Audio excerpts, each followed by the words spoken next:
I first of all want to thank everybody for coming out tonight, and I apologize that our guest is a little bit late, but hopefully he will make it. So we're having Scott from the DOER come out. He's the legislative liaison, and when he does get here, we'll have him do a little bit of an overview about the SMART program and where things stand, because we're heading into the review process for that, and he will be able to speak far more eloquently about it than I can. But I really wanted to have this event so that we could, first of all, hear from the DOER, hear a little bit about what's going on, but I also want him to be able to hear from all of you and to sort of have a moment where we can talk about concerns. I think this is a first step in a conversation. When I was in West Hampton a few months ago with Senator Hines, we did a town hall here, and I think over half the room brought up solar as a concern, which was really telling, and that's been very different from every other town hall that I've hosted, and we've done them in numerous communities so far. So it felt like this was a good place to come back to continue that conversation. So that's why we're here this evening, and we have Eric from the Pioneer Valley Planning Commission, and he was going to speak, so why don't we have him start off this evening, and then when Scott shows up, we'll kind of switch the program around a little bit. But I do just really want to emphasize that this is about starting a conversation, figuring out what our next step should be and how we move forward based on all of your concerns this evening. So Lindsay kiddingly said to me, "You're ready for your presentation, right?" Well, here I am. So this is something that I prepared. I'm going to give a little background on myself. First of all, I've worked in the hill towns for 30 years. Those of you who don't know me, I ran for years the Hilltown Resource Management Cooperative. We helped set up the recycling programs in the region. Phil was actually chair of that. We became good friends at that point. So I've been to West Hampton many, many times, and I enjoy it, and I love being there. I am now the manager of, you might have to share, I made 25 copies. I am now the manager of Regional Municipal Services for the Pioneer Valley Planning Commission. The Pioneer Valley Planning Commission serves 43 towns, all of the towns that are part of Hampshire and Hamden counties. So from here all the way down to Springfield, up to Middlefield, over to Wilbraham, etc. All those towns in between, we serve all of them. And as the manager of Regional Municipal Services, I get involved with many, many different types of projects. There was a time in my career where I was working for the Hampshire Council of Governments, and we got involved with solar development projects, and I got to meet and get to know many of the solar developers that are in the room, and I helped set up their SREC program. For those who have a solar array at home and know what SRECs are, I helped set up that program originally for them years ago. So I'm also well versed. I'm an engineer by training in the area of solar. One of the projects, of the many projects that I'm working on this year with the Pioneer Valley Planning Commission, is funded by what's called a process of District Local Technical Assistance, or DLTA. And that money is identified in the state budget to go to the regional planning agencies like the Pioneer Valley Planning Commission to work with municipalities on issues that are complicated or regional or require assistance in one way or another. Without going into a great deal of detail, I'm working on a number of different projects. One is a shared police chief for Blandford and Chester. One is a shared health agent person for East Longmeadow and Longmeadow, amongst other things. One of the projects that was early identified, and I'm echoing what Lindsay had to say, was that all of the towns, and I was in touch with Lori and Phil in West Hampton, amongst others, all of the towns, or the majority of the towns in our 43 town service region, are seeing multiple solar proposals from multiple solar developers. And they are all significantly sized. They're not the one that goes on your house. They're the ones that take up a whole field, or they cut down a section of forest, or whatever it is to put in place. I happen to live in Belchertown. We've had our own set of controversies with one solar site that made the papers, as I'm sure those who have been following know. There were 4 other sites built, and that site has been refused by the planning board. So I am very aware of sort of the layers of complexity that this gets to, that you have this group of small towns, of which West Hampton is a great example, that are working diligently, and they had planning boards and conservation commissions and select boards and assessors who were used to a new house going in, or 5 new houses in 1 year going in was a busy year. And now suddenly they're faced with 4 solar proposals of magnitude beyond what anybody can even think about in terms of acreage and capacity. And somehow they're supposed to have the tools in place to be able to capably review these things, understand what they're about, understand the long-term impacts to the town, understand the effects on land use, and all the pieces go with it. And it's just not a sustainable situation. I'm referring to it, and you see in what I wrote up, as a solar development bubble. because of this, and I can say this again when DOER gets here, there's been a confluence of things, sort of a perfect storm of new regulations in the SMART program, and the fact that people want to get in before the door is closed. They want to develop these things before there's no more capacity.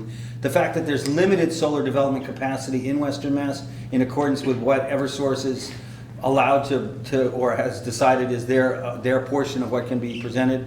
On the flip side of that, you have relatively low, stable land prices that are very attractive, and that therefore when you put a large solar array up that takes up multiple acres, you don't have to worry about a lot of neighbors, you don't have to worry about a lot of business and industry, you can just put it there and it works. So those are sort of the competing things.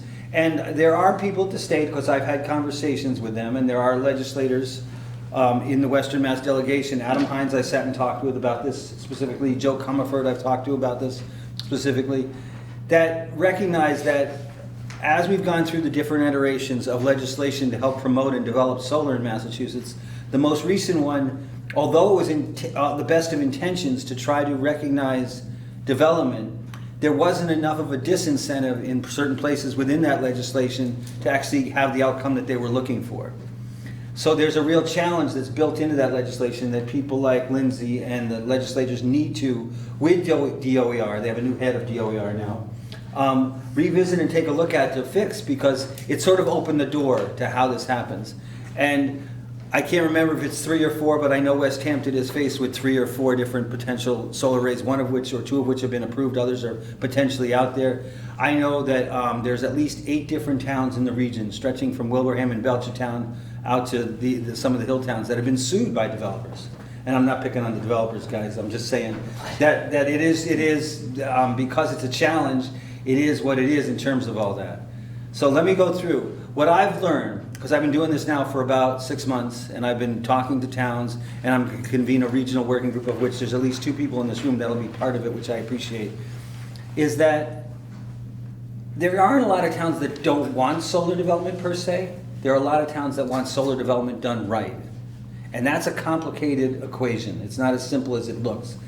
The other part is that towns are just seeing that development of solar all by itself isn't as simple as it once looked, because the powers that get involved can be powers that are looking at it as a real estate transaction. They're going to build a 4 megawatt array. They want to find somebody who's going to buy it as soon as they're done building it. So they're not the long-term owners of the site. So that makes it, in terms of possession and understanding long-term value to the town, it's awkward. There are those that are in it for the long haul that are really trying to work with the town. We're working with a developer in Blandford who is going step by step with the town every step of the way to try to do it right. And there are developers that are trying to do that. And so that's complicated. The capacity issue is significant, that there's only so much capacity available, and there's probably 5 times as many proposals as there is capacity available. So everybody's trying to be the first in line to get that little bit of capacity they need to get their site approved. Otherwise, they've got to wait another whole year in the process for the next batch of capacity to be available, because the standards, the SMART standards, say so much is in Eversource, so much is in National Grid, so much is here. There's excess capacity in Eastern Mass, and there's limited capacity in Western Mass. So those are some of the challenges. So what I've learned from local officials is that they're facing numerous challenges in terms of the proposal they get at the front end of the process isn't the same one that winds up getting approved, because they have to go through many, many iterations. And I know you've done this with your planning board over the proposed, any proposed development. And so that's a complicated process that planning boards, as volunteer planning boards, can handle, but it's a lot of work for a volunteer. It's not, you don't have full-time paid staff to keep track of everything. Getting the local boards to integrate themselves and work together so that you have Concom working with planning board, working with the assessors, working with the select board, happens because people know each other, but it's still complicated. It's not easy, because these are big projects. These aren't little projects. One of the bigger challenges that I've noticed, and I went to a working group that was in the central part of the state. It was called the East Quabbin Land Trust. It was a group of towns like Rutland and Ware and all through those towns, and the Brookfields all through there. And one of the evenings they put on was all just for the Conservation Commission, and that they sort of get first look in terms of what's going on, and the Conservation Commission say, okay, there's no wetlands, we're passing it off to the planning board. So the reason I'm telling you that is that the jurisdiction for each local board is different. So where they have common ground or common interest or common need is complicated because the planning board has a very strict set of rules they're supposed to go by. A Concom has a very strict set of rules they're supposed to go by, and yet they have to work together to make this happen. So what I'm trying to do, I'm trying to get information from the towns. The Pioneer Valley Planning Commission is trying to get information from the towns so that we can provide people like Lindsay, it's right there. We can provide Lindsay with the type of information they need to help make this work. That we can, one of the things we would love to come out of this process with, and it's going to go all the way till December, is a best practices guide for small towns so that they can have, you know, what are the steps in the process. Because although you might think your problems are unique to West Hampton, they're not. They're having the same problem in Ware, they're having the same problem in Belchertown, they're having the same problem in Williamsburg, and everybody's challenged by the same sets of issues. When I was sitting at those meetings with the East Quabbin people, the conversation that they had is going to be very similar to the conversation you're going to have in this room tonight. So I'm here to listen, to hear what you have to say. I'm here to share information. I'm happy to provide copies of that to anybody who wants. That is a summary of where we are, and I don't want to steal the guys from the state thunder as he comes in the room. But this is a complicated issue, and I think it is really a confluence of legislative, regulatory, and private sector challenges that all came to bear at the same time, because with the reinvention or the redevelopment of the regulations from going from SREC 2 to the SMART regulations, you were just telling me that there was a time period in there where people weren't really sure what direction things were going to go in, and I was aware of that, and now it's being reflected in the fact that you sort of have this bull rush, or whatever you want to call it, this frenzy of people trying to develop what they're trying to develop. And you're getting to this place where people are trying to decide, well, is it better to develop solar? Is it better to leave the land alone? What's the best long-term use of the piece of land? And I don't think any one person has the answer to that. I can tell you at their May 16th meeting in Northampton, they passed a new set, the planning boards passed a new set of regulatory things that forces the developer to come up with an evaluation through a third party, not from the developer, to say, what is the long-term carbon benefit of this? Tell me the difference between cutting down the trees and putting up the solar array, and it has to work within 10 years or it won't go through. So that is starting to be sort of the next level of regulation, and that would be, in my role with the Pioneer Valley Planning Commission, I would say to other towns, hey, here's sort of the ideal piece of regulatory piece that you could use in your planning board rules and regs that you can now have on file with the town. And here's what I think towns need to add. And I know you have a pretty good set. I've read it through. It's a pretty good set. And I know that it's a place that really needs to be looked at carefully in terms of how towns do that. So the other challenge that I've seen is that the developers move faster than the towns can move. And so that makes it challenging in terms of logistics and trying to understand what's going on. So, like I said, I am here today to listen. I'm here today to answer questions from my side, from what I see, from learning from the towns, and I'm grateful that I was actually invited to come talk and be part of this. So, thank you. Hi there. Thank you so much. Sure. Hi. I stretched for you. You're good. Yes. Sorry, very late. Catch your breath. Can we just do quickly, I know that we have a lot of West Hampton people. Northampton? Okay. Southampton? Hatfield? Anybody else that I forgot? Goshen, yay, Goshen. Okay. Any other towns represented? I'm Scott. Hadley resident. Hadley resident, okay, fabulous. Just so that we have an idea of who's in the room, because I think all of our communities have slightly different issues. So. Hi. Hi. It's nice to meet you. Nice to meet you. We have a lot of people here who are looking forward to hearing from you, so do you want to?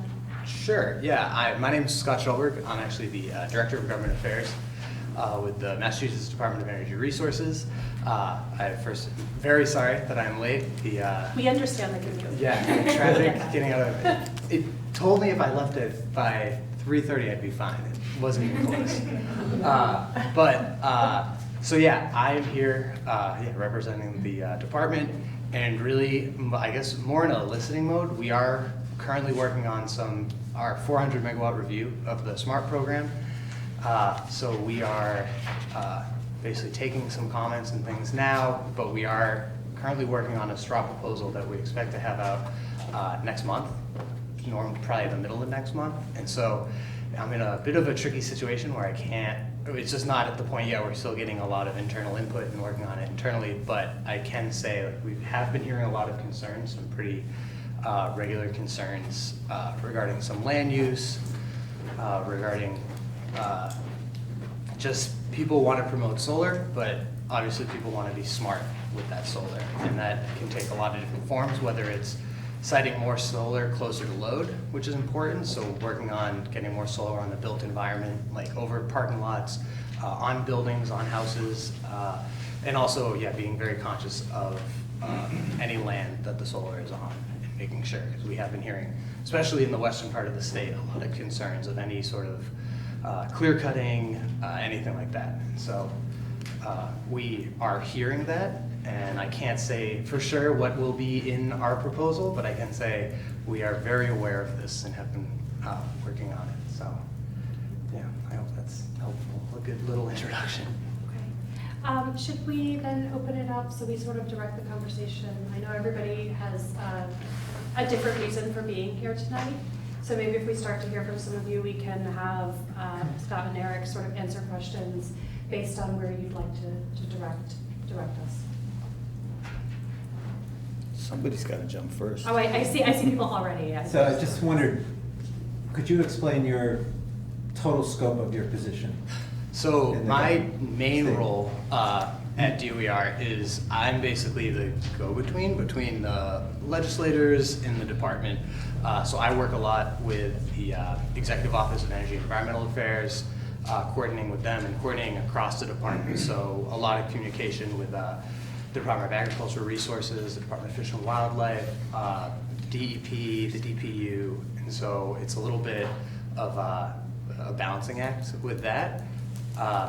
I also do, I'm generally brought in on a lot of policy decisions, but not necessarily the one who makes the final decision. Obviously, we have a commissioner and deputy commissioners who sort of make those calls, but I also have an energy background. I worked in the legislature for 4 years and then spent the last 4 years actually working for a Canadian energy company where we did a lot of energy trading and a lot of renewable development. And so I sort of have a bit of a unique perspective since I've been on different sides of the energy issues. So, I mean, if I could just follow up with that, Yeah. because that's helpful. It seems to me that if the state is going to achieve a goal, it first has to define that goal. And I'm just wondering if you can step back from this and look out 10 years and tell me what the state has envisioned for this process. Where do we want to end up? What percentage of renewable energies is the state looking to get from solar alone? Mm-hmm. That kind of question. What's this? Because unless you know where you're going, it's pretty hard to get there. yes, no, it is. And I mean, that has been, it was part of the comprehensive energy strategy, and we're also releasing a report. This is like a longer term thing, but the end of next year, I believe, that's the 80 by 50 report. So we obviously are required by law to lower our total emissions across all sectors by 80% by 2050, and that number could change depending on what the legislature decides to do. And so our thing at DOER is we want to increase renewables. Solar is definitely a huge part of that, as much as possible. I mean, we want to promote solar as much as we possibly can. I can't say that there's a definite number, a certain capacity that we have to hit. I know with this program, our intent is to do 1,600 megawatts, and then there is a possibility for expansion beyond that. And so it's not really, the solar planning hasn't been I wouldn't say it's a 10-year plan, but we want to do 1,600, and then we want to potentially expand beyond that. And then we have to see where the solar industry is, where the solar market is, because if we tied in right now to a 10-year plan, the technology has changed so much, and it's now becoming a lot more competitive with some more traditional fossil fuel forms of generation, that we have to be a little bit nimble. And like 10 years ago, what you were getting from a solar panel and how it was sited, and the technology just wasn't where it is now. And so I don't think that we are ready to tie in and say in 10 years, I mean, ideally in a perfect world, in 10 years, we wouldn't need to do subsidies for solar. It would be able to beat out any fossil fuels, and we wouldn't have to, we could really shift the energy market and shift the reliance to renewables. I mean, that would be the ideal. But part of that depends on where the technology is going. Should I'm gonna go here and then I'll. Okay, I had a question for Scott and Eric. My name is Kristen Sykes. I work for the Appalachian Mountain Club. We have a small office in Northampton. So Scott, I've been looking at this issue for the last 6 months, mostly because of some of our EMC members. We actually have a lodging in Russell, which is right next to Blandford, and there's actually been 2 projects approved and 3 projects on the way. And so a question I have for you, and I've gotten mixed messages, and Rep. Sabadosa has been helpful in trying to get information, is if the state is actually tracking land conversion of forest and farmland by ground-mounted solar. And so we've been told that it's private land and you can't do it, but if you just looked at Google Maps, you could see like huge cutouts. And even some students from Clark University did a study to show how much had been cleared. And so while I appreciate the goal of doing the renewables and reaching the emissions standards, if you don't actually know, I mean, one of the best things about Massachusetts and why we especially live in Western Mass is the public lands, is the forest, and the farmers and the farmland. So to not be able to know what's being developed, especially with this rush to solar, just seems like a huge problem, especially if there's going to be increases in the future. So I'm just curious about how the smart regulation, any changes will address that.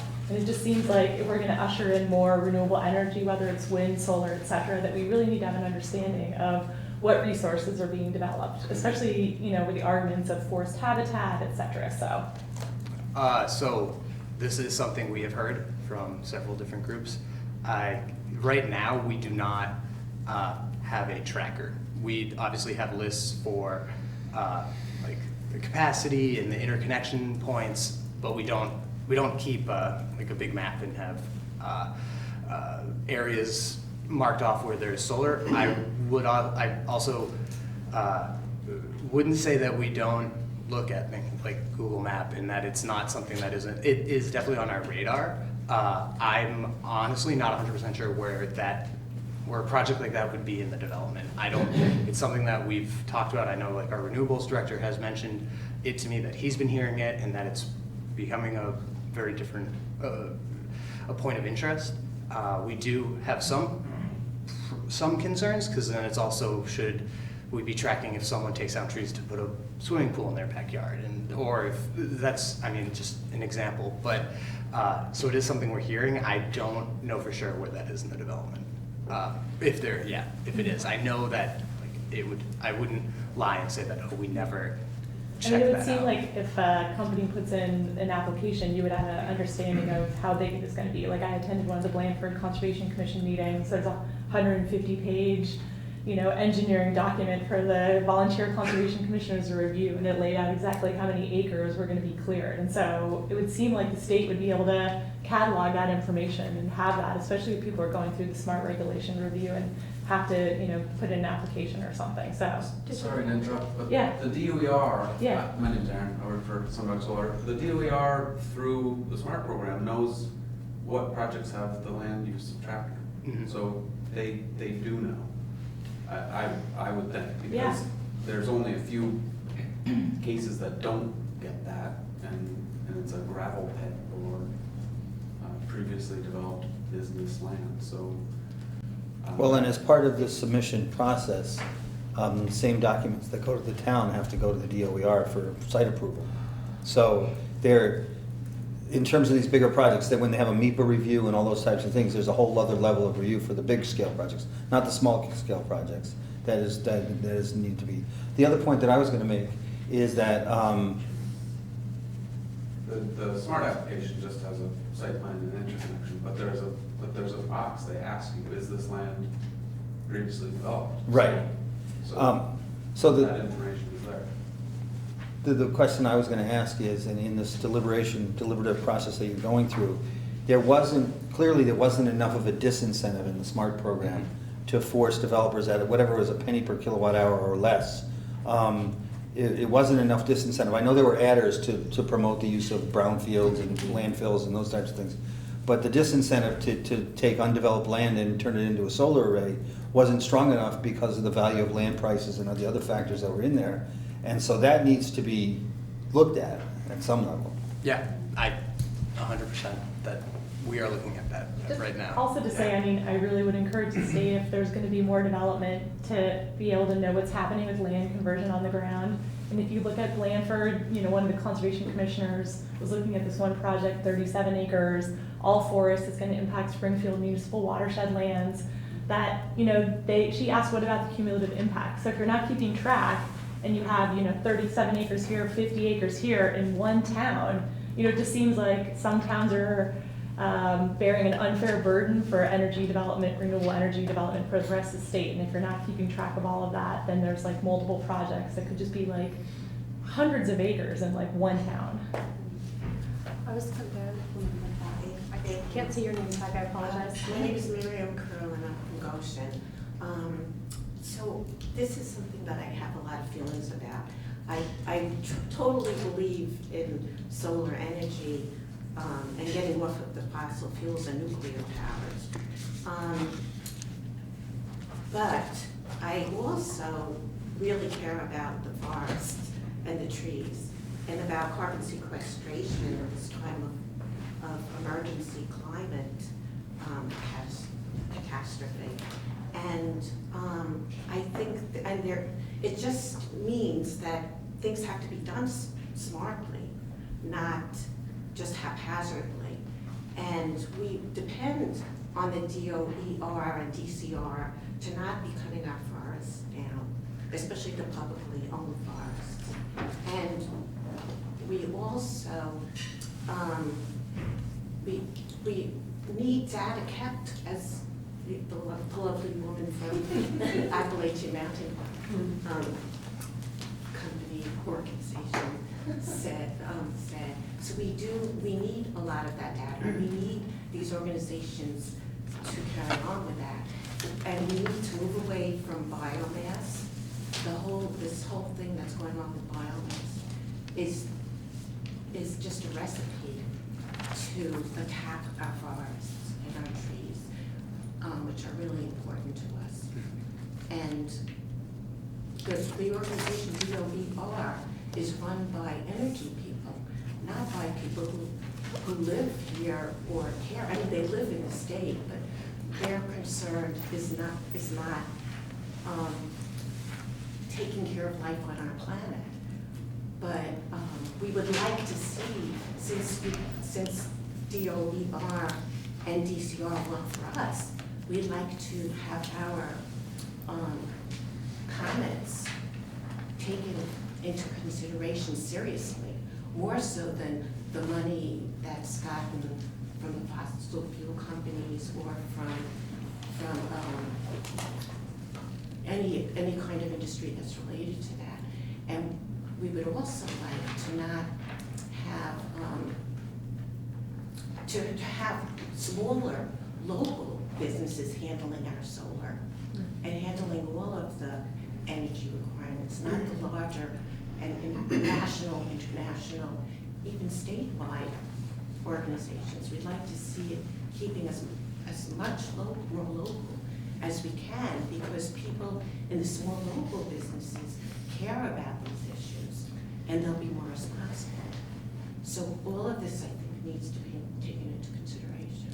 Mhm. Thank you. Yeah, I will just clarify, we don't get, my salary isn't paid by the fossil fuel industry. Actually, the only money that we get from them is money they definitely don't want to pay us, because we charge them for their emissions. So that's about the only thing that we get from them. And in a perfect world, that number will, actually, it continues to go down. So I it know, is a but good thing.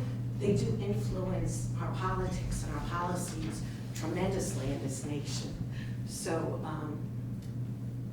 the organizations need to have high moral standards and then respond to that. Mhm. I'm Jenny Curtis. I live in West Hampton. I moved here 50 years ago. Thank you for having this evening. And Eric, thank you for this, because this certainly does address a number of the issues that a small town person like myself would be bringing out, so it's all documented here.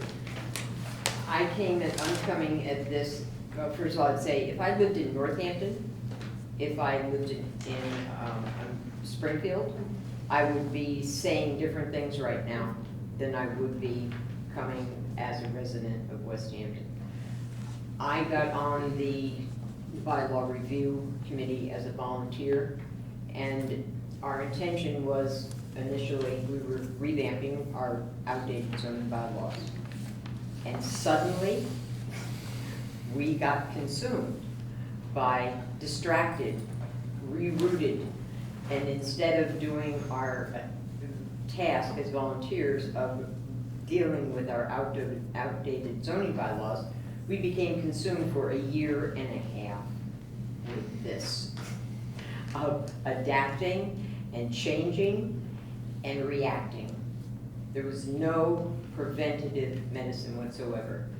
As a resident of Massachusetts, and especially of a small town, I can't tell you I have bordered on disenchantment, flirted with anger, and that I think that the state has done a total disservice to small communities under the population of 5,000. And that you have put the cart before the horse when it comes to small communities. And you are taking advantage of us because we have the land. 18,000 solar panels that are going up on Montague Road here in town cannot go up in the middle of Springfield. And so I feel as though the small communities that are vulnerable, who don't have professional planners, who don't have professional staff, are run by volunteers, meet once a month when they have to, or religiously, and are at a total disadvantage with your incentives that the state is giving to developers. The two developers we have in this town right now, the one is from France, and the other one is from New Jersey. Not my two favoriteest places when it comes to where Massachusetts money is supposed to be going. And so I can't, the three major issues that I have is that if you are giving such monetary incentives to these developers to make Massachusetts #1 in solar, because that's the political gain of and goal of our state, then why is there not, along with that, one, a very defined policy and incentive for recycling solar panels? That has never been addressed in this state. It is a nightmare for small communities with the recycling programs being just torn apart as they are in this state. And so that's the one issue, that incentives should be given to develop recycling programs in the state of Massachusetts for businesses. And the other is that the Department of Revenue should be totally involved in this ahead of time to assist small communities with populations under 5,000, to establish legal and draft models for tax pilots.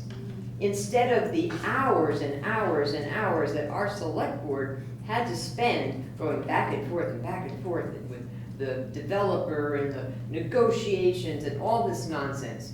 And we're searching for models of how do you work this out. It's an insult. The state has insulted the small communities who have the land because of this. And the other thing is when you ask the developers who have come before us at these hearings, why don't you utilize USA-made solar panels? The answer, oh, they're too expensive. Well, too bad if they're too expensive. Better that they use USA-made panels rather than the ones made in China that are made under poor environmental conditions, that are utilizing products inside those solar panels that can't be made here because our environmental standards are so high. And so we're buying things from China, bringing them in here, and then we're supposed to dispose of them, and we have no recycling policy. This is crazy, what you have unleashed on our state for small communities. And that's the day-to-day stuff that little towns have to deal with. And it is really unfair. I think you should go back, do your homework, and I think that there should be legislation passed that small communities under a population of 5,000 that do not have commercial districts, because we do not have any, that's on top of all this nonsense, that it'd be different if we had a commercial district. But in West Hampton, the people here have chosen residential agricultural. They wish to have the right so that when a commercial business comes before our board, our special permitting board, that they have the right to say no. And if you believe in Chapter 40A, zoning act, it says all zoning shall be local. This is what you have done, is you have just flown in the face of Chapter 40A, the basic principle of proper land use in Massachusetts based on the communities. So I think that you're all concentrating on how can we make better incentives for these developers. I think you better get back to the drawing board of making incentives to help small communities in Massachusetts be able to fight this, to be able to exercise our rights to control our communities. And when we don't have commercial districts, we should be able to say no.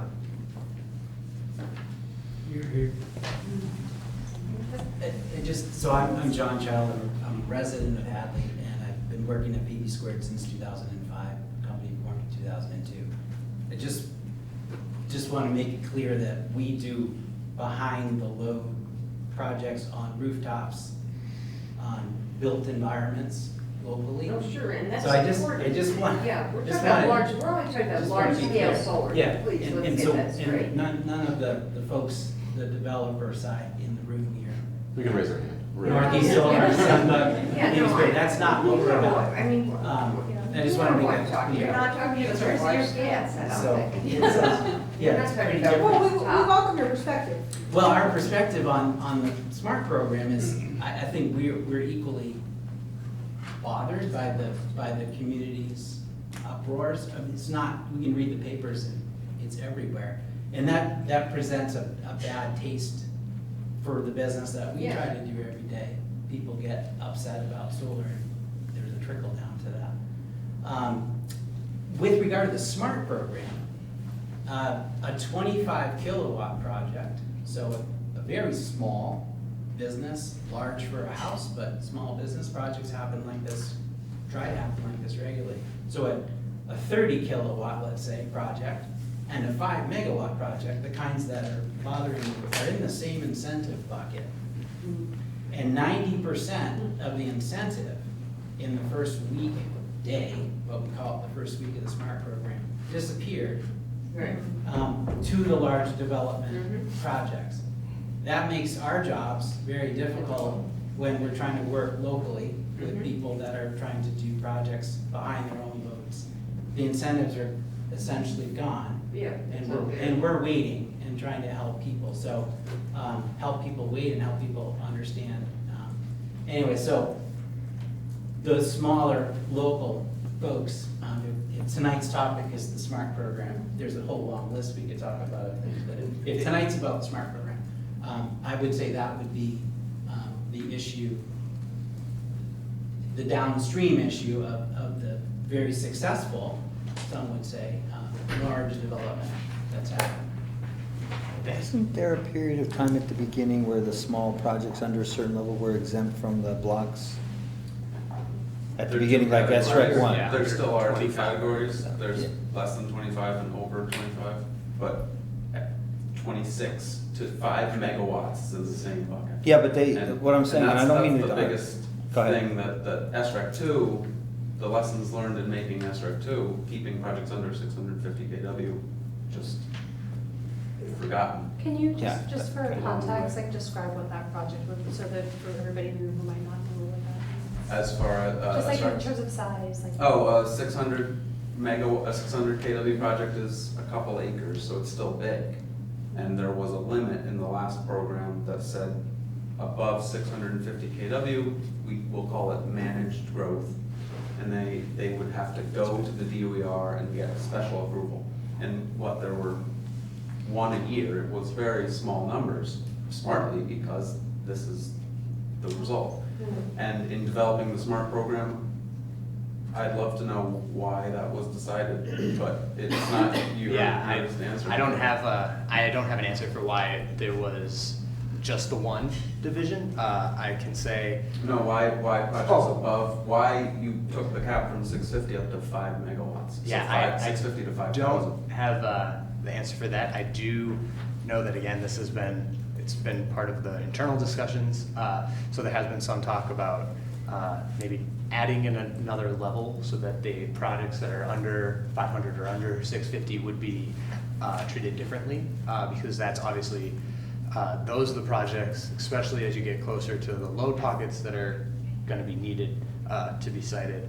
And yeah, it's also, they're not these 5 megawatt, several tens of acres projects that communities have rightfully so been getting upset about. So To put a size to it, 5 megawatts, 5,000 kW is about 30 acres or so. Yeah. So that's what we're talking about in Blandford and other towns. Well, all of this is very good, that it seems like the state is giving developers and utility companies all the energy that they need, and they're capping those big ones. But when it comes to the average homeowner who puts a solar panel on, we get screwed. We really do. I know from personal experience that it took me almost 2 years to get mine activated because my solar panels exceeded the cap, which was far less than megawatts. It was like my solar panels generated 11 kilowatts. And the cap was only 10.47 from the state, and I had to go through something called Mass ACA. And Mass ACA, what a pain in the ass. They were really unbelievable. You got put on a list, and first I was told I was 10 from the bottom or 10 from the top that I would get approval, and then a month or two later I called them and said, what's going on? Oh, now you're 75. It was back and forth like this forever. And to the point where I had to have my solar array on my house redesigned to go under the cap. That was the only way I was able to actually turn it on, and it was ridiculous. It seems like they need to spend more time with the local homeowners, or at least equal time with the local homeowners, to where they're giving the developers like almost carte blanche. Go for it, guys. As long as you work with your communities and everything. But the average homeowner was like a nightmare. 2 years, and I lost money on that as well. And we've got a 25 kW project that is a co-op, a community shared co-op that we're working on to go in my backfield, which is junk land because it was cleared of topsoil leveled at one point to be a baseball diamond. We started in 2016, and we still have not got the utility company to come and finish their work. So and the same sort of thing, we just ran into that again and again, and all we do is butt heads with various regulatory agencies and the utility company. it seems like the utility companies have I wasn't able actually to turn on my system until the Eversource finally said, okay, you can do it now. Yeah. I mean, really, it should be the other way around. I know in California, when they put solars on houses, bingo, it's live. And it's just like, as a matter of fact, I think they just passed a law in California where any new houses built have to have solar panels on. And why can't we look at California and see what they've done? And that bill has been introduced in Massachusetts. great, Right. good. But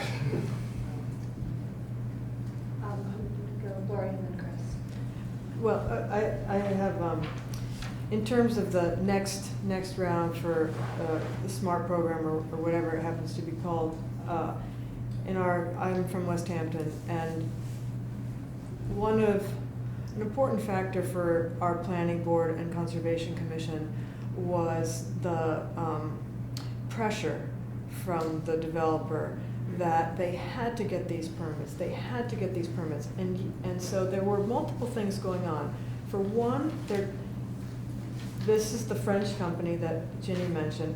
They had at least 6 applications in different communities in Western Massachusetts. I called all of them to find out sort of where things were, and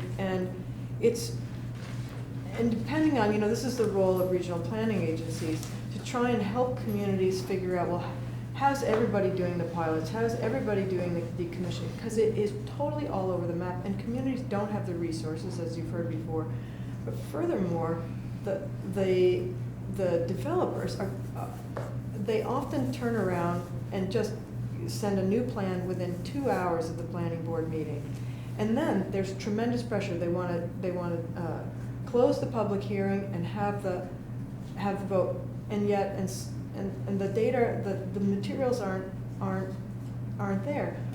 The other factor that was so important in this case, and also the very sloppy work that was done on the second proposed project, is that you've got a company that then hires the same environmental firm, and they are working all over the state or other states as well. We had a developer, they had the plans upside down twice. That's how ill prepared they were. They didn't know the site, and the work was just terribly sloppy, and yet one of their techniques to pressure both the Conservation Commission and the Planning Board is very tactical. It was theater. It was the use of anger. And in our communities, we operate more like this, right? It's a conversation.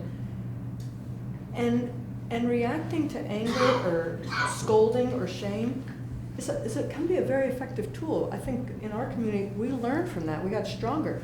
But one of our commissions, they buckled a little too quickly. And not only did the applicant use that, but their agents and representatives. So I don't know, for Eric, as we need a massive listserv to provide resources for planning boards, conservation commissions.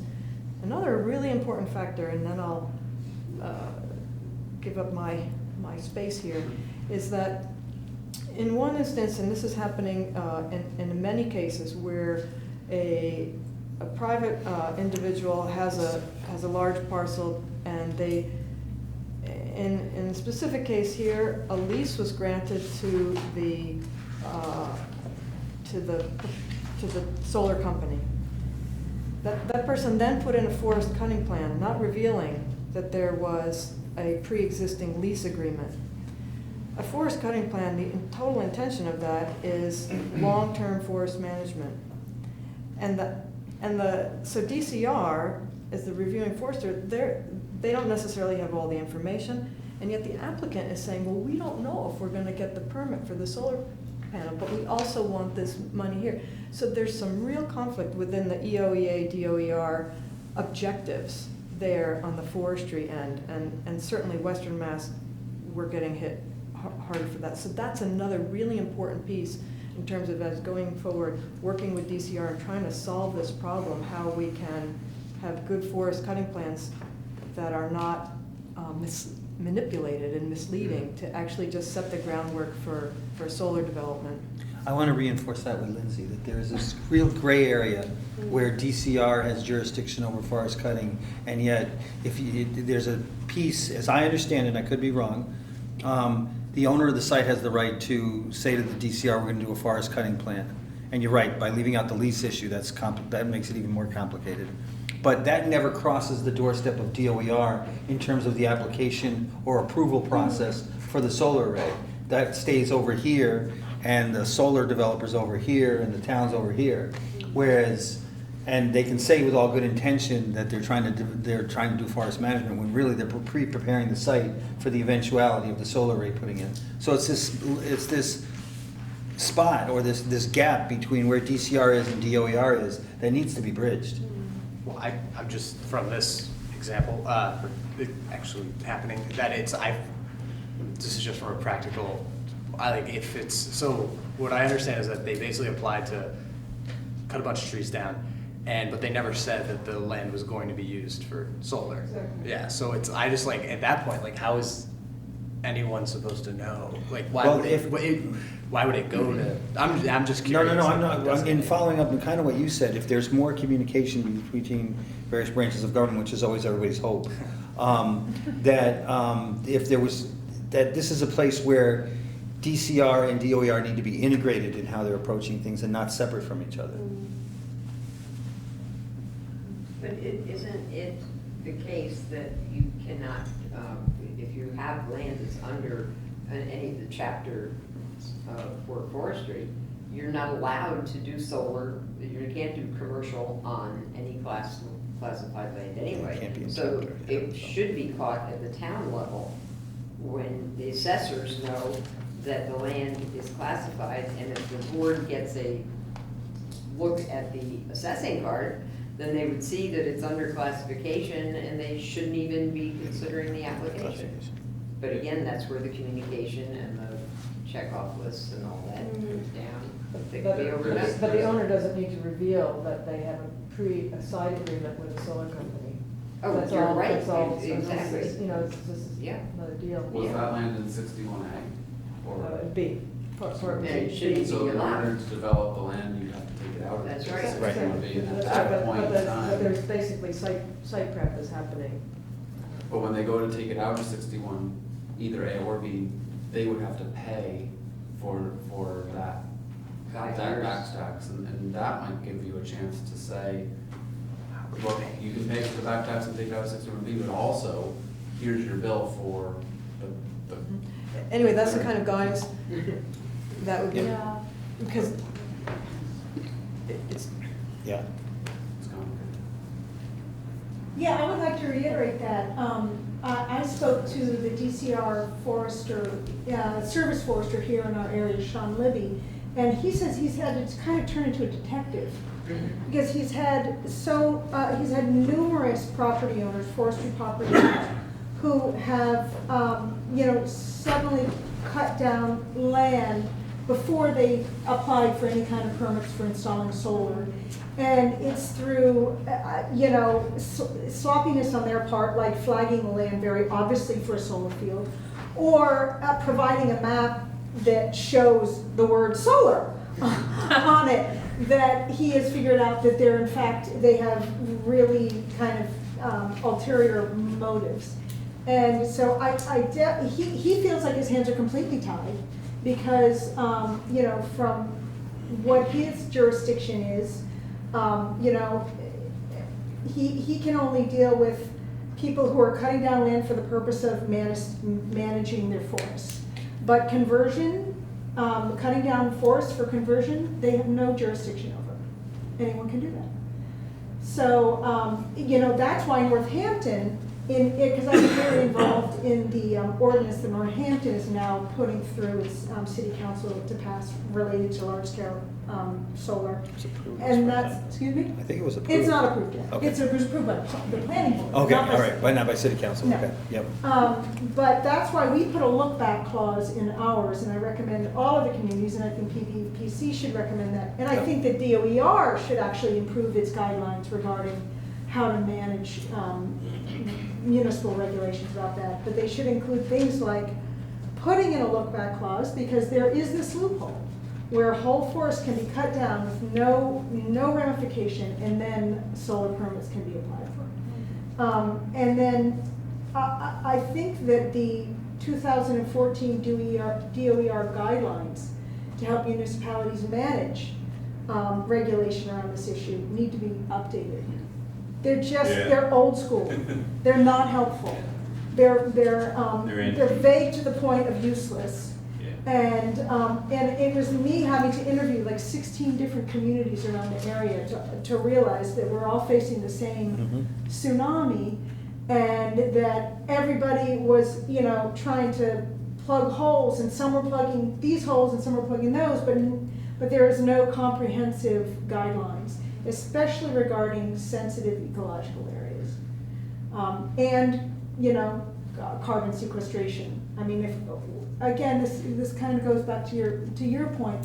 what's the end game? What's the goal? The goal is to reduce our carbon emissions, and, you know, taking down the whole forest is not helping to get us there. So, I mean, DOER really has to get out of these little silos and look really comprehensively at this issue and start talking. And if the data is already out there for the amount of land that's been converted, get an intern on it and get the, you know, let us know. Just crunch the numbers and find out how many forests and where and to what extent, and, you know, what's the cumulative impact in certain regions. We need that information. We deserve that information, because Western Mass is the front line. And, you know, everyone in this room is pro-solar. But we all recognize that energy has costs. No matter what energy form it is, there's some kind of cost. But it's, as, you know, where does it go? How's it done? And it's Yeah, challenging. I mean, in terms of the forest loss, it was, I should have said this at the beginning, like, the SMART program, when it was launched, is not perfect. I don't think anyone thought it was like gonna be the forever solution. And so that's why we do have the review. But this is, it was never the intent. It was actually the opposite. We did add a subtractor, and clearly it just wasn't at the right level to disincentivize enough that sort of behavior. And so we definitely want to address that through this review process. In terms of the guidelines, I have heard this from a few communities, and so when we do roll out our proposal, I really I will bring it back, but like the more voices that we can get to support those changes is always helpful as well. And we're recording this, so you'll have a lot of voices. And Chris had raised his hand, so you go. Okay. Let's talk about the elephant in the room. All right? The elephant in the room is the 30% tax credit that's going away. Okay? That's what's driving all this. In 2 years, those developers will go away. Yep. They won't be here. 1 year. Exactly. In one year. They're gonna be gone. In the meantime, Michael Judge and the DOER is going to cremate solar. They're already working on it. We still have net metering caps in this state. Can anybody explain to me why we're capping renewable energy and not capping fossil fuels? Come on, let's wake up.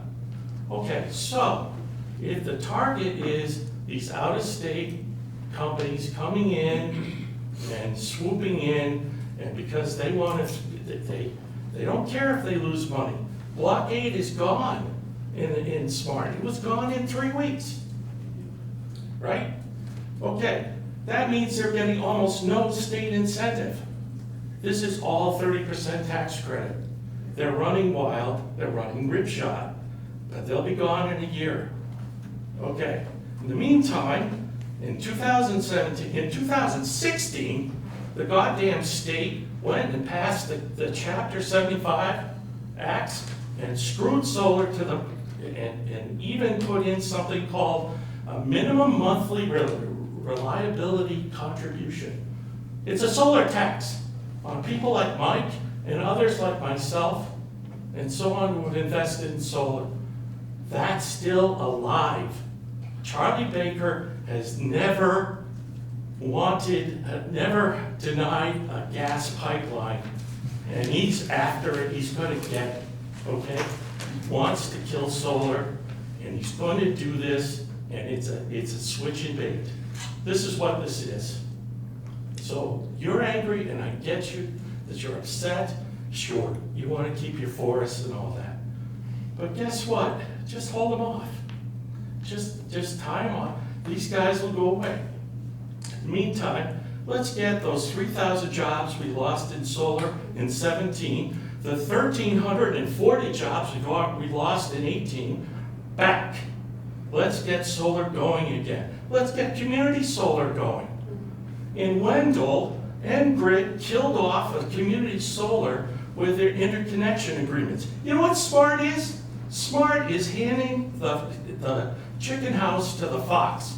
That's what that is, because they took away SREC, they took away the controls of the DOER to say, oh, we'll just give it to the utilities to run. Guess what, folks? We're going to get screwed. And we better wake up, because we got 10 years left. We gotta get and replace the fossil fuels, the coal, the oil. We shut down the nukes. Pilgrim is shut down. Where are you gonna replace it? You gotta get the solar, okay? You gotta get wind. You gotta get offshore wind going. You know, they're talking about what? That they're gonna cut a big deal with Quebec. Well, how are you gonna get that electricity down here? Cut forests. Okay, so, I didn't do sorry. Hampshire, not in Massachusetts. Yeah, I know. So, I'm just telling you. Now, I've got a list here of bills, and I won't go over all of them, but one of the first things we at Massachusetts solar owners want to see happen is get rid of the net metering cap. That's gotta happen. Okay? Let's go back to SMARTA program. This is a genius thing Michael Judge came up with. They replaced net metering with value of energy. Value of energy. Not based on a study as was required in 2015, by the state demanded this study be done. No. They've already reduced anything over 25 kilowatts to be market net metering. You know what that is? That's the same thing as coal. The value of coal as kilowatts. Think about that for a minute. So, anybody who goes over their limits, they're getting paid 3 cents, 4 cents on a kilowatt, instead of you're paying a total of around 21. Is that fair? Where's the study of solar? It wasn't done. Okay, so bring that back to Michael. Let's get that done. Let's get a value of solar, and let's get a feed-in tariff going. So when Mike and other people like that that do solar get a fair return on their investment, and we encourage people to put solar on their houses. A lot of the things we're talking about that I'm going to give to Lindsay, in addition to that, is require solar incentive programs to include a carve out for low-income families and renters. Okay? Demand solar not renege on incentives to solar investors. Would you believe last month the DOR and the Department of Public Utilities wants to put in revised CMR 22514 so that they don't have to pay SREC 1s, okay, at the end of their time. They want to renege on that, okay. Fix the net metering problem for small municipal PV arrays. Windsor put in for their municipal buildings a solar system. They thought they were being covered under SREC 2. Guess what? They're getting 3 cents a kilowatt for the electricity they're putting back. That's what they're doing. Let's be real. This is switch and bait. It's all switch and bait. Require solar on roofs for all new residential, commercial, and government buildings. There's 4 bills, 2 in the House, 2 in the Senate. Allow cities and towns to enter into long-term contracts for solar energy on behalf of their residents and businesses. Why is that difficult to do? But yeah, we have to have 2 bills for that. Encourage multiple buildings in a neighborhood to form cooperatives and build and use solar power as a single entity. Why is this hard? In the meantime, we got people from France and Colorado and so on coming in and raping our forests and running ripshod. And in the meantime, they're out making it hard for Northeast Solar and PV Square and so on, who are losing their jobs, losing their revenue. So that's your argument, okay? Thank you. Thank you. Yeah, I just want to follow up to that. I'm Zach with Northeast Solar, been there 7 years. And you hit it right on the head. It's the 30% federal tax credit. It's tax equity firms. They're deploying money. They're grabbing dollars. It's being stripped out of the states, being stripped out of the country. Ultimately, you hit right on it. There's the single net metering per parcel rule. That's On the House is reviewing it right now, it's H 2870, so take a look at that, please. I wrote a letter of support for that bill. Okay, good. Again, Chris hit on this, addressing the net metering cap. It's a joke. It's H 2866 and H 2871. And also you hit on the fact that the 400 megawatt review, basically it's been a bit of a standstill in our opinion. We want to, when that straw poll is done, we do want to take a peek at it. This is my opinion, it's not the company's opinion, but I feel that the utility companies had a real hand in the last round of you know, all the language that put through. Who was the actual entity responsible for writing this? The review, that's DOER. No, not the review. The SMART. That sets this policy that is doing this. SMART program, it was promulgated by DOER. Those generalizations are great. I want to know specifically DOER the administration that started it, and there has to be a political entity that is pushing this forward, going in this direction, rather than in the consumers. So I'm just saying that they need to be, our representatives, if you want to represent us, need to call them on the carpet and say, we just left a little group of people in the hill towns and they're not happy. And for what it's worth, if there's enough groups of people that are trying to give you this feedback, to say you're not going to get away with this. There's one more piece that's interesting, and I touched on it. When you guys changed net metering to value of energy, answer me this question. If Mike was to go under the SMART program, and he finished his 10 years, can he get, what does he get? It's capped out on net metering. He gets nothing for his electricity? Not for residents, he would still be getting net metering. Really? You think so? He's getting, if he did it under value of energy, it dries up at the end. Look at the law. They get screwed. Anybody who puts residential solar up under SMART is going to end up in 10 years with a big surprise.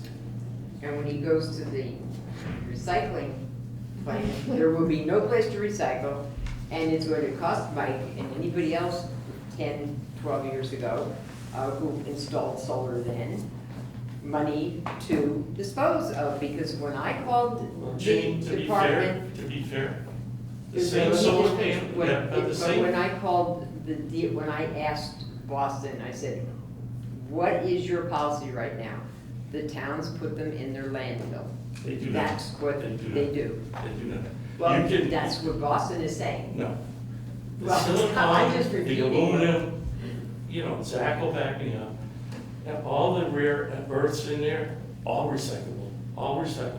But let's follow up on this one important fact. Jimmy Carter put solar panels on the White House, and Reagan stripped them off.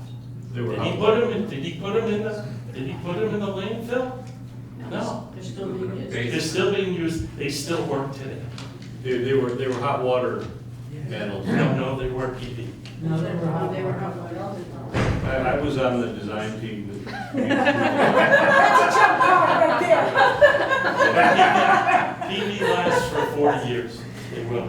I just want to point out that all these bills, these wonderful bills that are in the legislature, the only reason we're asking the legislature to act is because DOER hasn't. DOER doesn't need the legislature to act. DOER can make all of these changes on its own. And so I think it's a very sad situation that we're pushing our legislators to make the changes that DOER could make on its own. Is that true? There's several things that for instance, net metering, the caps, and we cannot change those. There's several things. We're doing everything that the law says that we should do. We can't, the DOER can't change the law. Steve, you had your hand up. Did you want to say something? I thought you had your hand up. Am I wrong? I did have my hand up, but that was back. Okay. All right. Thank you. I'm gonna go here and then I'll go to you.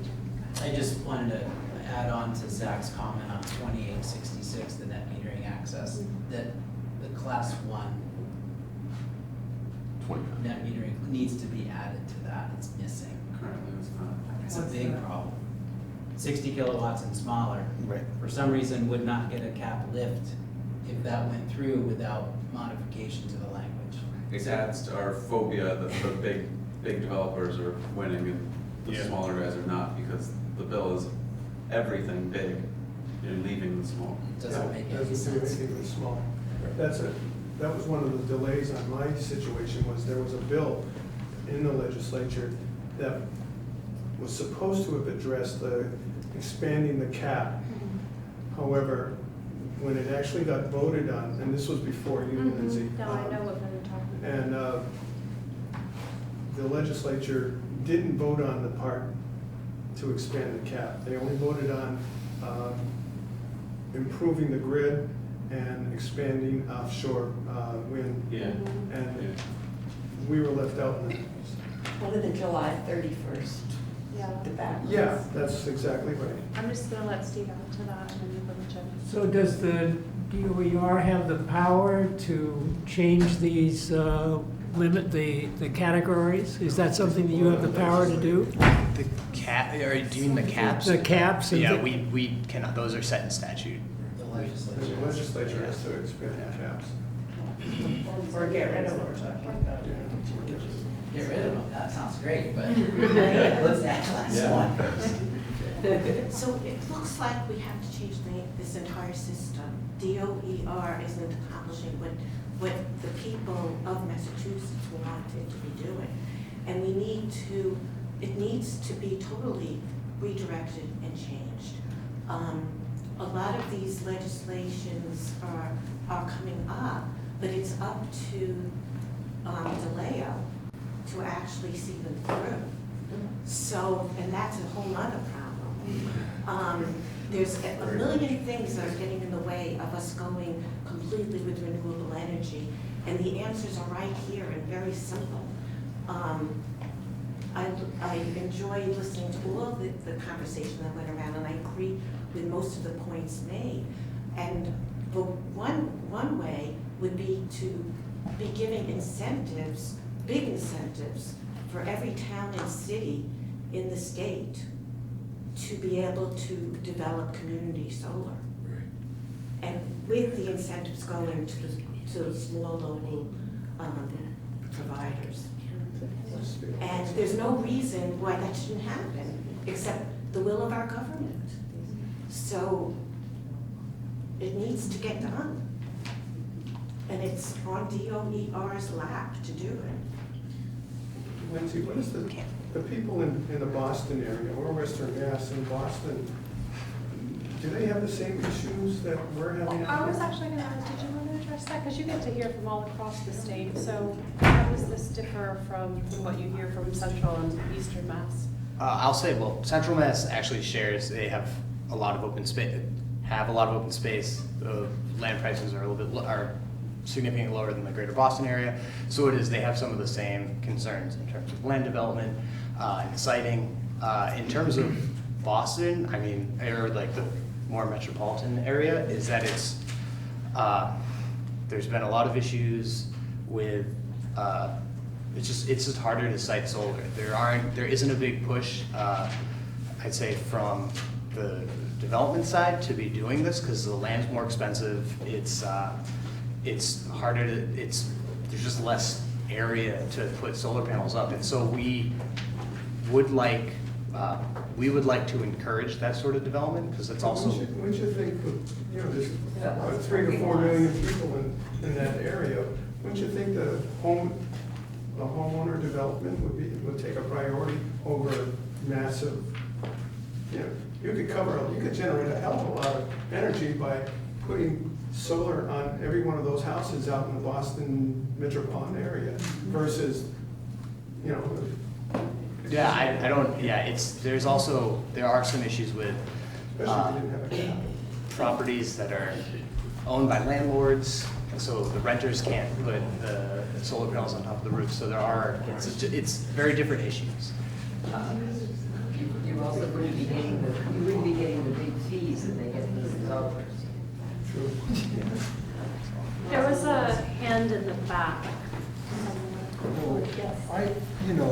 I guess I was lucky. Our panels went live with New England Solar in October of 2016. And my power use from National Grid is now 40% of what it had been before. And my SREC checks are about $3,000 a year. And I don't know if it's 1 or 2, but that pays, that's over 3 times as much as I actually pay now to National Grid for my electricity. Now, 4 months of the year, our situation is funny. We have trees blocking the south, so it's a little funky.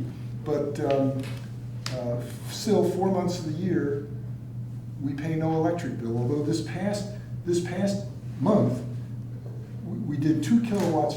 We made 2 kilowatts more than we used from National Grid. But I had a $5.50 charge, which I think may be this thing we were talking about, where the use of the wires for. That's your monthly.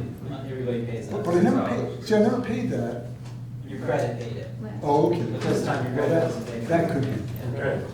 But listening to all this stuff, and I'm thinking, man, one, I was kind of lucky to get in when I did, but it seems like we're going backwards when really we need to be going forward. I mean, we got 10 years, as people are saying, and we ought to be making it as easy as possible. Well, to give you some idea, your incentive is almost twice to, how much more would you say, than under SREC, under the old program. If you went in under SMART, you would be getting about a third, because, believe it or not, under SMART, this is another dumb idea. They say your incentive is, if you chose to go in that metering, if you did, and then you got a state incentive, you couldn't exceed what it would have been.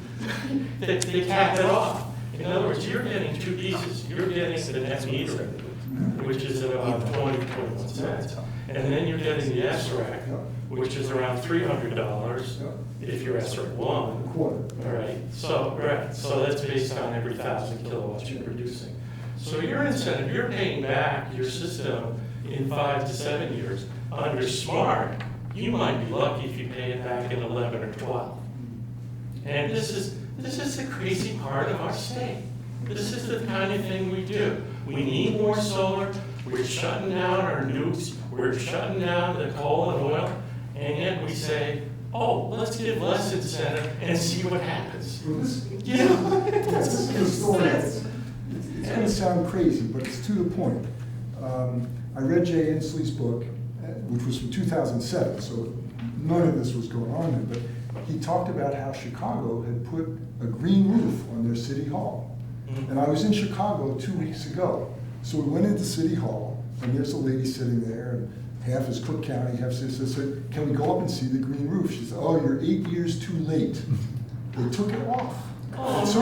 It's sort of like Reagan taking the solar hot water off the White House. The lesson, I think, is that we have to be very vigilant. That, we kind of think things are moving forward, and then there's this pushback, presumably from the utilities and God knows who, to sort of fry the earth. I'll give you one more example. Electric cars, right? All electric cars. There was a $2,500 incentive, right, to buy an electric car. Then they said we're gonna cut that incentive to $1,500. Well, there was a rush to get electric cars in December.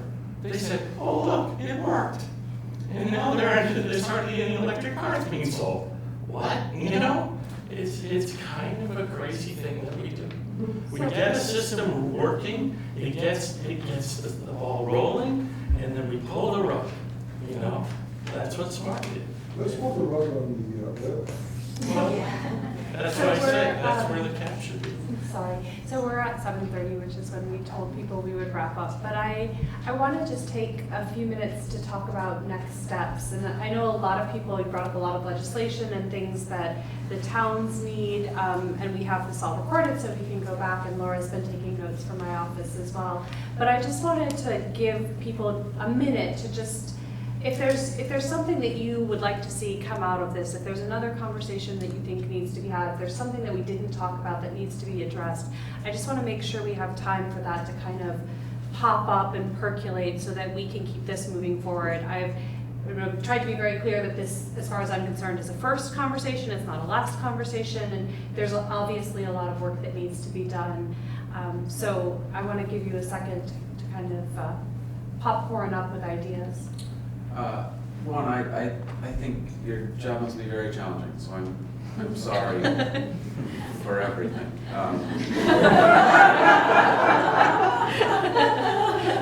I have to voice my view of the SMART program from a Western Mass Wamego resident and business owner. I think there was a lot of pent-up demand that had been sitting, waiting to get built, megawatt projects that were developed by a lot of different companies. And taking away the limit of 650 of managed growth and allowing it to go to 5,000 kW opened the floodgates, and it allowed, like you said, a story to be told as if it was a success. And it isn't a success for smaller companies. It's been quite a terrible past 6 months, and we're just starting to get out of it. So I'm very nervous because in the area that I live, the rates were set so low and the blocks went so quick that we have projects that are in block 7 and block 8 and out of the program. And the people who had bought them that are now trying to consider if they should move forward can't make them work financially. And so if it doesn't work in block 7 and 8, largely because it was a 5 megawatt project in Blandford that came in at a ridiculously low price, that affects me as a homeowner, right? The 13 cents that they put in, a less than 25 kW projects get 200% of that. It's gonna get harder with the straw proposal that you've come out. The comments that we've seen about it are block 9 would be 4% lower. Block 10, I assume, would be 4% lower than that. I'm not saying that we need incentives forever, and I get that the idea is SREC 1 was super lucrative, SREC 2 was less. I'm okay with that. We all have to be okay with that. We can't have an industry that constantly gets huge amounts of money. But my conversations with the DOER have gone very poorly in trying to say, here's the financial picture, and it doesn't work. And I would love to be able to sit down with someone and show them or something, but either it's the DOER that recognizes it or legislatively, the local companies that are installing rooftop residential, small commercial are in trouble. I just was gonna add, I looked at this one project in Blandford, and there's this discussion about it being too expensive, but the company that had an LLC, so you wouldn't actually find out who the company was until you did a little research and found out that it was the same signature as a company in Juno Beach, Florida. It's Next Era Energy, which is a $90 billion company that gives copious amounts of campaign contributions to the governor and lots of other folks. So we should just be clear about who the companies are. And I think, that the DOER should be supporting local companies that invest in the community and not fly by night. And I'll just say with Next Era and talking about the process, this company bought the property from a landowner in Wyoming in December, company in Florida, put in their NEPA proposal in February and had the approval by the Concom in April. So, we're talking about huge companies that are sophisticated, that can hire engineers, that have a lot of money, $90 billion. Those people are not poor. To add to that, they applied for the competitive procurement for that project, and the requirements for that were to have your interconnection, all your local permits. Those dates are accurate. They got that competitive procurement rate that set all of our rates, and it shouldn't have. Yeah. It should have been kicked out, but the DOER turned a blind eye. talked to them, I've emailed them about it, So so. in this straw proposal, we'd like to see tracking of our natural resources and how they're developed, incentives for landowners and, small companies and, individuals, and not huge giveaways to large companies that are out of state that build the development and never come back, except for the one meeting that they have to go to. It needs a little more detective work, because as Kristen just mentioned, they all are forming LLCs. They all have these, Sunrise Montague Road. They're also They're, it's, and, working on a nonprofit, I've worked with Northeast Solar, and these are the guys, they live in our towns. These are the ones we really do want to support, because they're, but the other ones, they're not, there's a lot of lip service. Yeah, you'll be out of business too, but. Yeah, I'd just like to add to Laura's comment in that these are the folks that give solar a good name and that make us love solar. Exactly. When I go by big solar fields now, I'm having a negative visceral reaction. You don't want to do that. You don't want to make the public hate solar. And so just beware of the law of unintended consequences, because there have been many, intended or unintended, who knows? I'm presuming goodwill. But I think you guys need to get it right on the third time. The thing that keeps echoing in my head, and you mentioned it at the beginning, is parking lots. We're spending, a lot of money is being spent to get developers to come in. Clearly there's money in building these projects. Why is that not being directed to building solar arrays over parking lots? I understand it's much more complicated logistically and yada, yada, yada, yada, but it seems to me if you're shelling out the money to get the developers, you can set the conditions. Yeah, That can be the project. That can be. And roads. Yeah. But also PV Square is great. They're a cooperative. I just wanted to add something to what you said here. I was just out in the Midwest, I think it was in Michigan. There was a huge solar field, photovoltaic array set up where they had been growing, I believe, corn and soybeans, and the market was not doing so well for that, and this was not real good land, it was kind of marginal, so they put in this farm, solar farm, and they have a big sign now that says something solar farm. This project donates, and it had a number, $800,000 to the community per year. It was some number like, some huge number, and I thought, what the hell? But that's how they're also buying, kind of currying favor that way. Maybe it may not be 800,000, maybe it was 80,000? I don't know, it was some number that I was kind of shocked at. Could I, since I'm around for the first time, so many people have so much knowledge, I need to ask a really simple consumer question. I don't have solar panels on where I live. But when I open my Eversource electric bill, could somebody tell me who sets that breakdown? I have 5 different items on my electric bill that all go for credit for the solar company. For Eversource. $1.19 for this program, 30 cents a month for that program, 25 cents, all this little pittance, but if you add all of these up in the state, it's a lot of money. So who gets to control that amount that appears every month on my electric bill? And how does that get allocated? Where does that come? Where does that get It's set? sort of it's a funny little shell game, isn't it? Well, you see, I produce solar, I put it back out on the grid, and my neighbor uses it. And the utility charges them for it, and they get paid, the utility. I get paid as a net meter, because I put my in time. But But then Eversource says, no, that electricity was worthless.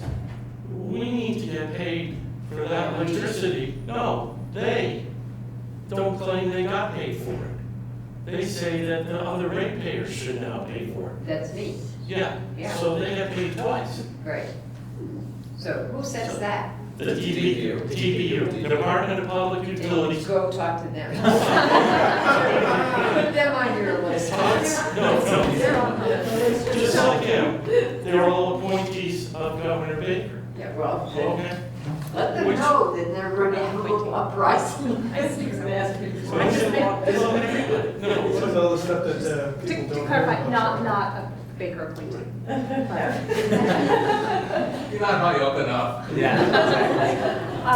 But I would like to, if you want to say a closing remark, I would like to give you that opportunity. Sure. Do you want to go first? Or? Oh, sure. So, yeah, thanks. It was a pleasure being here and hearing from everyone. I can say that we are Just sounded like the hoping, governor. we are hoping to have our draft proposal out in July, and I'm hoping that it will address at least some of the concerns that we're here tonight. I really do.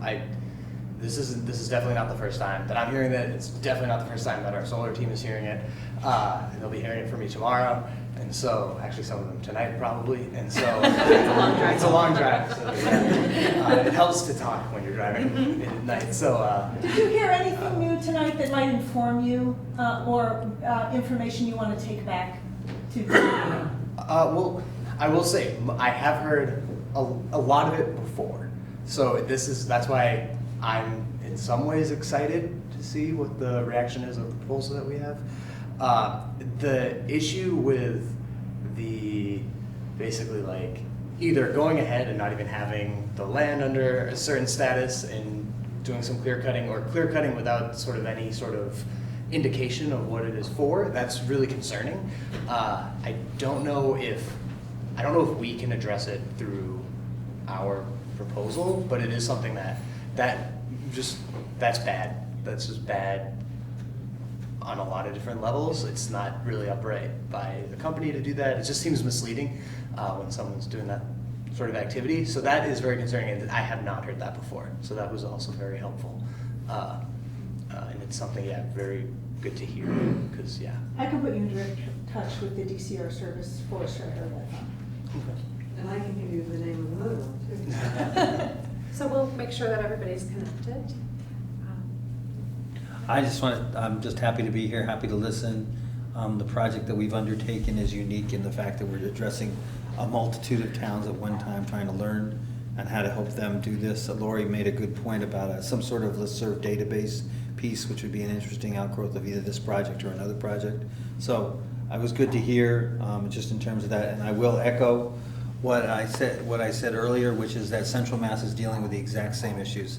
Those towns are all struggling with the same sets of issues.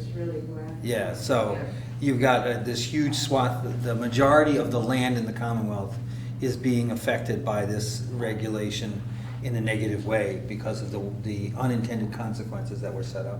It's one town recently in our region, it put a moratorium on use of Yep. it. And that's getting at Lily's point, the people are reacting negatively. But By and large, most people support it in concept. And So this just is- logistically, when a planning board puts a moratorium on solar, it can only be for a set period of time, for a set of intentions, like revamping the bylaw. It can't be forever. It has to be 6 months or 12 months. So that's only a partial solution. It doesn't really, and then the projects that were proposed before get the old regulations, the projects that come after get the new regulations. So there's a tripwire in there too. Would you accept a solar professional on your team? You mean on the working group? Yeah. I'd love to have you there. I'd like Yeah. to join. Yeah.